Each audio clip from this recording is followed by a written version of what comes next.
കണ്ണൂരിൽ Anjarakandy dental college വിദ്യാർത്ഥിയുടെ മരണത്തിൽ അന്വേഷണം പുരോഗമിക്കുന്നു. ഓൺലൈൻ വായ്പാ സംഘത്തിന്റെ ഭീഷണിയും മരണകാരണമായെന്ന സംശയത്തിലാണ് പോലീസ്. ജാതി അധിക്ഷേപത്തിന് പുറമെ നിതിൻ ഓൺലൈൻ വായ്പാ സംഘത്തിൽ നിന്നും ഭീഷണി നേരിട്ടതിന്റെ നിർണായക ചാറ്റുകളടക്കം പോലീസ് കണ്ടെത്തി. എന്നാൽ അന്വേഷണം ലോൺ ആപ്പിലേക്ക് കേന്ദ്രീകരിക്കുന്നത് കേസ് അട്ടിമറിക്കാനെന്നാണ് കുടുംബം ആരോപിക്കുന്നത്. അടിയന്തരമായി 8,000-ലധികം രൂപ അടയ്ക്കണമെന്ന് ലോൺ മാഫിയ സംഘം നിതിന് സന്ദേശം അയച്ചിരുന്നു.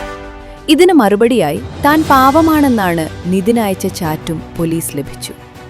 ഓൺലൈൻ വായ്പ സംഘം നിതിന്റെ അധ്യാപികക്കും ഭീഷണി സന്ദേശം അയച്ചെന്ന് പോലീസ് പറയുന്നു. അധ്യാപികയെയും ലോൺ ആപ്പുകാർ വിളിച്ച് ഭീഷണിപ്പെടുത്തി. ഇതേ തുടർന്ന് അധ്യാപിക പ്രിൻസിപ്പലിന് പരാതിയും നൽകി. നിതിൻ ആത്മഹത്യ ചെയ്ത ദിവസം പ്രിൻസിപ്പൽ നിതിനെ റൂമിലേക്ക് വിളിപ്പിച്ചിരുന്നതായും പോലീസ് അന്വേഷണത്തിൽ കണ്ടെത്തി. അതേസമയം ലോൺ ആപ്പിൽ നിന്ന് പണമെടുത്തത് വീട്ടിൽ അറിഞ്ഞാണെന്നും അമ്മയുടെ ചികിത്സയ്ക്ക് വേണ്ടിയാണ് പണമെടുത്തതെന്നും നിതിന്റെ അച്ഛൻ മാധ്യമങ്ങളോട് പ്രതികരിച്ചു. ലോൺ മാഫിയയുടെ ഭീഷണിയെക്കുറിച്ച് കോളേജ് അധികൃതർ കുടുംബത്തെ അറിയിച്ചില്ലെന്നും നിതിന്റെ അച്ഛൻ പറയുന്നു.